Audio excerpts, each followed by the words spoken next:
Kaden felt his heart pounding in his chest. As Logan drove them down the highway to Kalispell, Kaden just couldn't stop planning on what he would say to the girl once they got there. Should I just outright ask her about the dreams? He thought to himself. Nah, I should probably build up to it and ask where she's from and what her name is.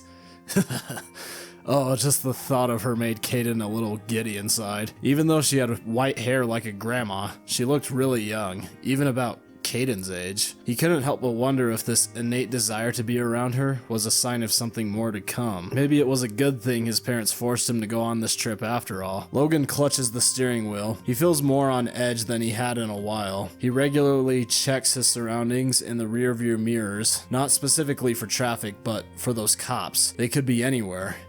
Then he turns to look at Kaden, who appears to be smiling to himself. That was enough to put Logan at ease. Kaden finally seemed to be happy. Besides, he thinks to himself, for all the cops know, he and Kaden were just going on a hike. They finally reach Kalispell, which, for a smaller city, seems to stand out like a little metropolis amongst the endless evergreen mountains. Shortly after entering the city, they finally arrive at the hospital where the EMT said they would take the girl to. As the brothers proceed towards the entrance of the hospital, Kaden's heart continues to race a million miles an hour. He couldn't believe he was going to see the girl again. He hoped he would finally get the answers he was looking for. His hopes and dreams were cut short, however, because when they asked the front desk lady about visiting the girl, she refused their request, since the patient was still unconscious and her permission was needed. With no other options, the brothers leave. Little do they know that inside the hospital was a heart monitor that started beeping faster and faster, and the young white-haired patient hooked up to it started breathing heavier and fidgeting. As they walk through the parking lot back to the car, Kaden has his hands in his pockets and his head hanging low. She was right there. Logan pats him on the back. Man, I'm sorry. I know you wanted to talk to her. I honestly did too, but sometimes you just don't get what you want. Ugh, you don't get it, Logan. Kaden stops in his tracks, and Logan gives him a confused look. For once in my life, I thought... never mind, it's stupid. Look, Cade, you're not the only one who wants answers here. I'm just as confused as you are. What kind of person appears from the sky in a flash of light? Meanwhile, the patient's eyes shoot open. Hey, you two, says a random voice behind them from the parking lot. Kaden and Logan both turned to face the man who spoke. He had a lanky build, and his bald head and stubbly face indicated he meant business. He was wearing dirty jeans, heavy-duty boots, and a black jacket. Behind him were two other guys, wearing somewhat similar outfits. One had jet black, slick back hair, and the other had receding brown hair and a thick beard, and they all came out of nowhere. Us? Logan asks. Yeah, you two. The man repeats himself. Where is she? What? The brothers ask. The girl you were just talking about, the man says. Where is she? Kaden and Logan both become noticeably suspicious. Kaden, for one, notices the insignia on the right breast of the man's jacket. It was the logo of some construction company in Arizona. They clearly weren't the police, and Logan appeared to see that as well. We don't know what you're talking about, Logan shrugs. Oh yeah? The man asks. Yeah.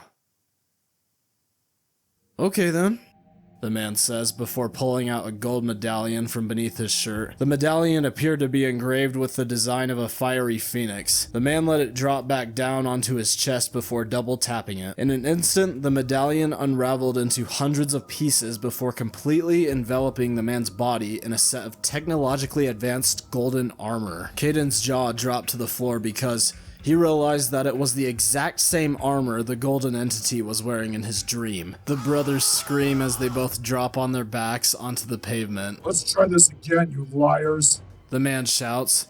Tell me where the girl is or I burn your faces off. Even in his state of immense fear, Kaden realized that his dreams were definitely more than just dreams. Meanwhile, the girl swiftly unstraps herself from all the medical equipment, dashes across the room, and bursts through a nearby window, shattering it to pieces. Kaden and Logan continue screaming at the top of their lungs as the armored man engulfs his hand in fire. That's when they suddenly see a bright blue and white beam shoot over their heads and into the armored man. Kaden and Logan shield their eyes, not only from the sheer sheer brightness, but also from the frigid air that washed over them. When the beam disappeared, they saw the man's friends lying off to the side on the pavement, and the armored man in between them, encased in a large block of ice. "Come on, let's go!" Logan shouts as he jumps onto his feet and drags Kaden behind him. All the while, Kaden found himself caught in a deep trance. As Logan pulls him by the wrist towards the car, he looks back and sees the girl wearing a hospital gown. Her face is full of pure rage. The two other men stand up, pull out similar golden medallions from underneath their shirts, and activate suits of armor just as their associate had. The girl notices this and immediately tries freezing them as well, but she winces as hardly any ice erupts from her hands. With flames shooting out from the legs of their armor, the two men swoop in and pin her down on either side. As the girl struggles between the sheer force of the armored men, the main one promptly melts through the block of ice that had him trapped, flames shooting out from every inch of his armor. "Settle down now,"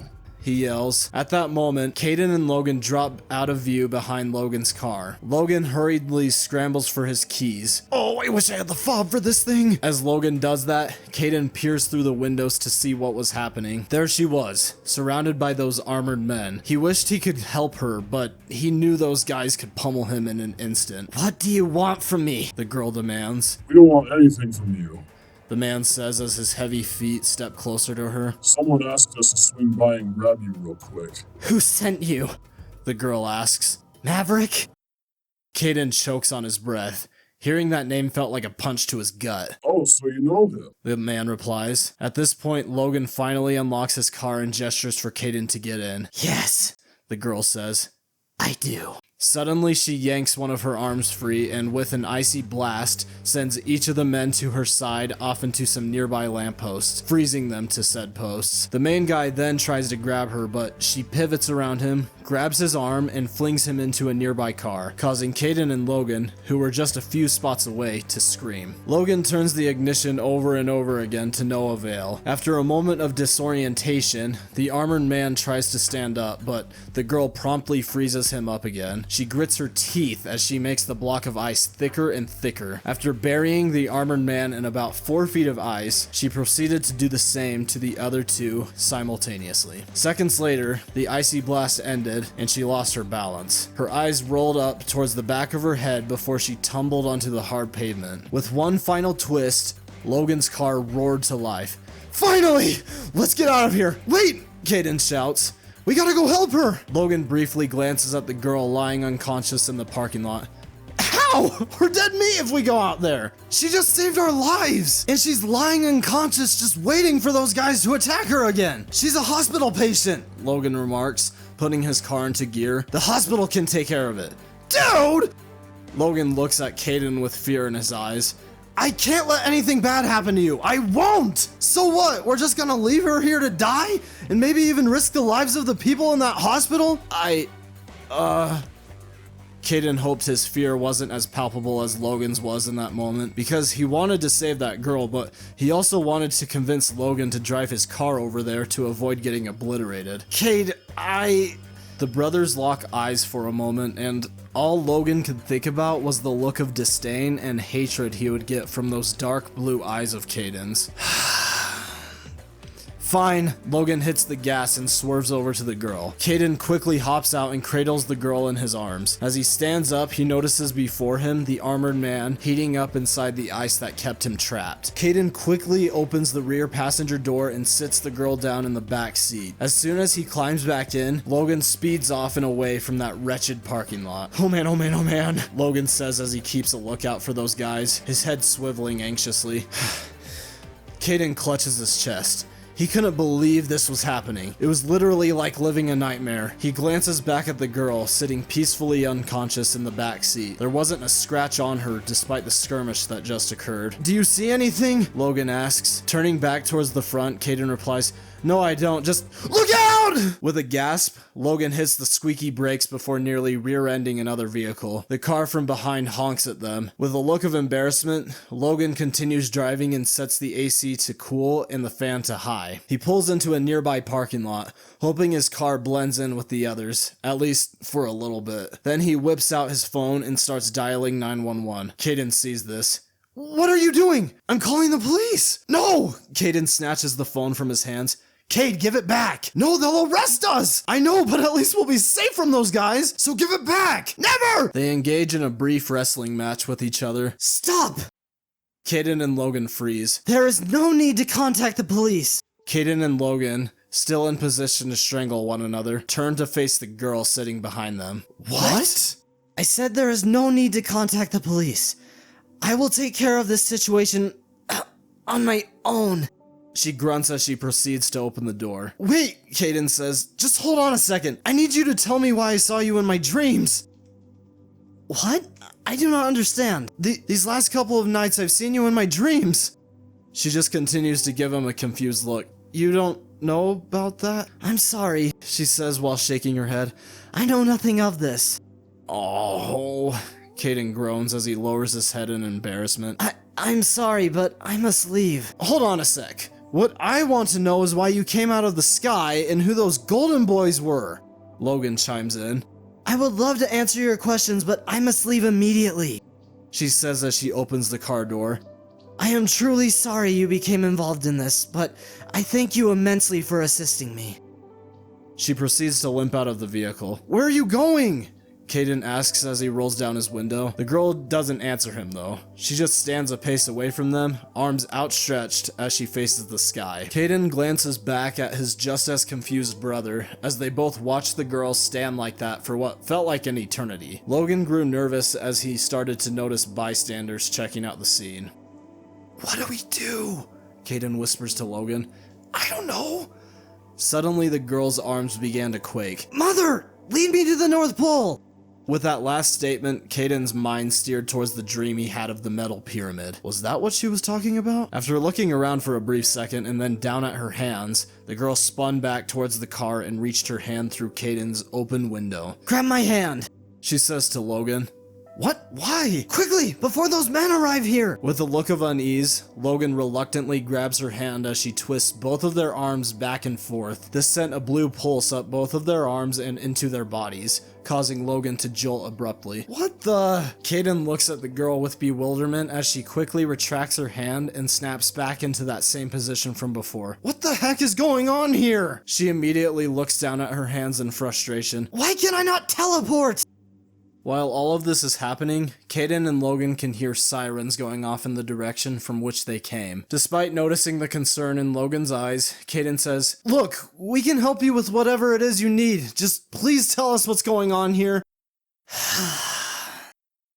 The girl quickly surveys the area before climbing inside the car. I will explain everything, but you must begin driving, she says. Those sentries could be above us as we speak. But where? Logan asks. Anywhere. So long as they are not following us. Logan gulps, glances at Kaden, and then drives off the parking lot and into traffic. My name is Ursa Majoris, and I am the spirit of the North. You're the what of the North? Kaden asks. Ursa leans forward a little, allowing the AC to blow more directly on her face. The spirit of the North. Or, in other words, I embody the essence of all that pertains to the North. This is why I came from the sky the other night. I was transported here from the heart of Polaris, of which I reside. You live in the North Star? Logan asks.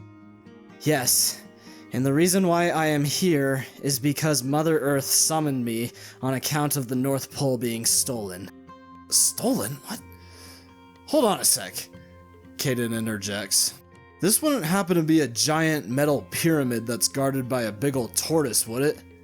Logan gives him a look of exasperated bewilderment. Ursa gives Kaden a disturbed look. Yes, that is surprisingly accurate. How did you know that? Well, those dreams I mentioned earlier. The same ones I saw you in. Fascinating. Hold on! Logan says. This is impossible! The North Pole can't just be stolen! But it has been, somehow. I do not know who is at fault here, and I do not understand why Mother Earth is not telling me, but I have a feeling that the spirit of the South is somehow involved. Spirit of the South? Kaden says. Nah, it was this guy named Maverick. He took it. You saw him? Well, I didn't see him take it. I saw one of those gold people take it to him. It was like in a futuristic metal pull thingy. Did you see where he was? It looked like an old building, but I have no idea where it was. So he sent one of his sentries to get the North Pole for him. That makes sense, but I cannot fathom why he would do this. You keep saying the word sentries, Logan remarks. What the heck is that? My apologies. I do not usually have to explain these concepts to others. Anyway, a sentry acts as an appendage to a directional being, like myself, and provides energy and protection for said directional. This is why I shook your hands in the manner that I did. My powers have been significantly destabilized ever since the displacement of the North Pole.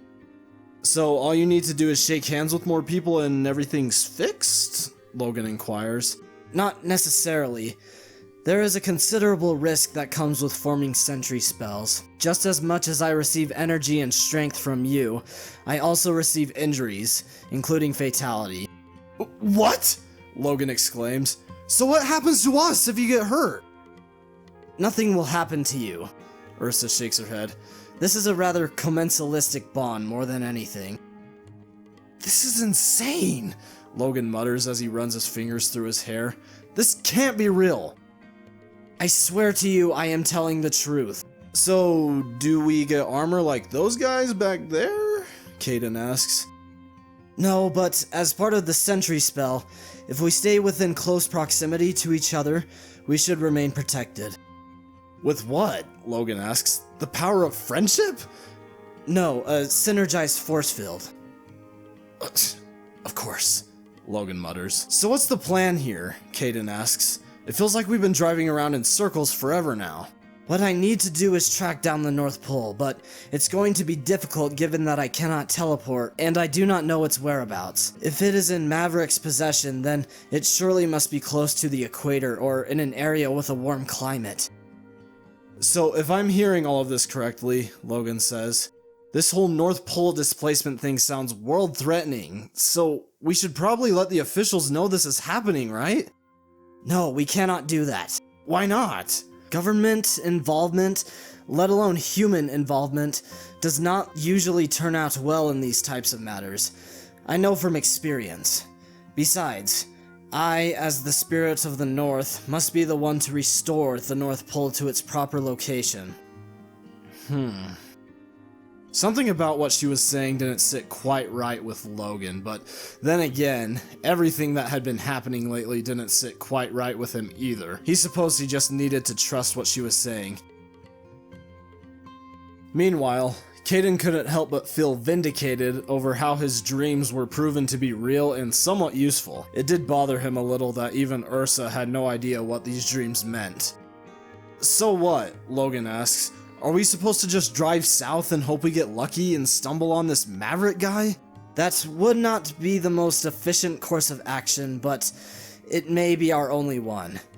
I suppose I could allow those sentries to take me directly to him, but the issue is that I am currently relying on you two for strength. I suppose being separated is a bad thing? Logan asks. Ursa nods while holding her fist up to her chin. Are you sure you did not see any indication of where Maverick was while in your dream? I'm sure, Kaden replies, before his eyes suddenly widen. But I did see those guys wearing merch from a construction company down in Arizona. Could that mean anything?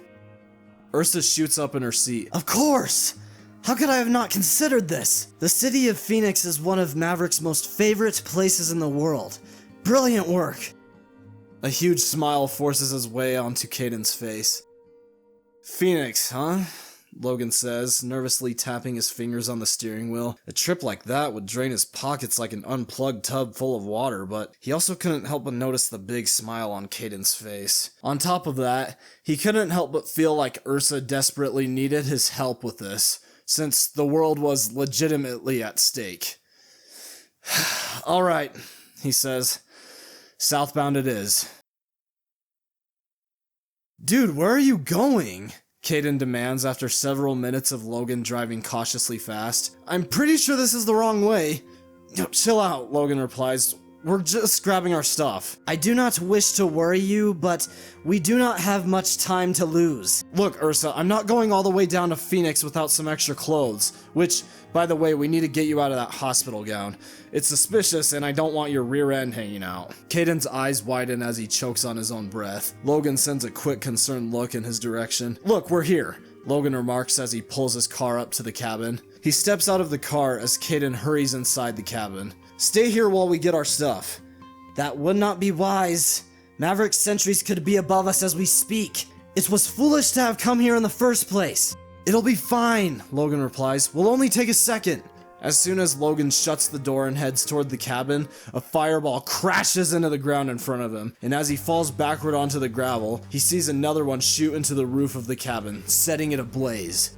Cade! Logan immediately rushes into the burning structure with Ursa close behind him. Once inside, they see Kaden kneeling and covering his head with a duffel bag. Logan sighs with relief as Kaden appears to be unharmed. Come on, we gotta get out of here, Logan says as he grabs Kaden's wrist. But your stuff!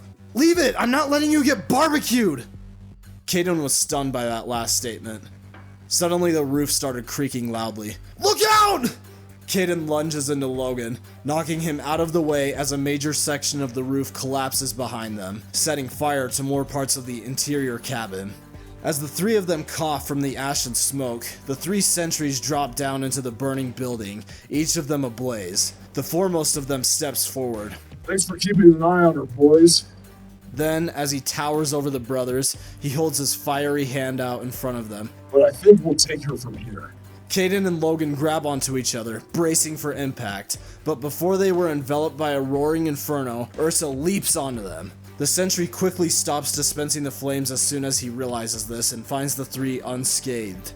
Utterly shocked, the sentry attempts to kick Kaden, but his foot is repulsed by a thin, translucent blue substance surrounding his body. Kaden and Logan open their eyes and are just as shocked by their apparent well-being. With a smug expression, Ursa looks up at the sentry and hits him with a quick icy blast, causing him to reel backward into one of the other sentries. Ursa and the two brothers all stand up just as the other sentry charges into them like a football quarterback. As they collide, a strong kinetic force knocks the three back into and through the cabin wall and onto the ground. Conversely, the sentry was sent flying in the opposite direction. As Kaden and Logan groan, Ursa hops back up onto her feet. Impossible! One of the sentries shouts from the gaping hole in the wall. Ursa attempts to respond with another icy blast, but nothing comes from her hands. Strangely, the sentry doesn't do anything further. He just stood there, staring at the group. Without hesitation, Kaden and Logan stand back up and rush into the car with Ursa promptly following suit. At this point, Logan didn't care about the speed limit. He just floored it out of there. Back at the cabin, one of the sentries heads towards the opening in the cabin wall, but the foremost one grabs him by the arm, stopping him in his tracks. Before we do anything, let's see what Maverick thinks of this. The other sentry nods. Behind them in the fiery ruins of the bedroom sat Logan's charred telescope.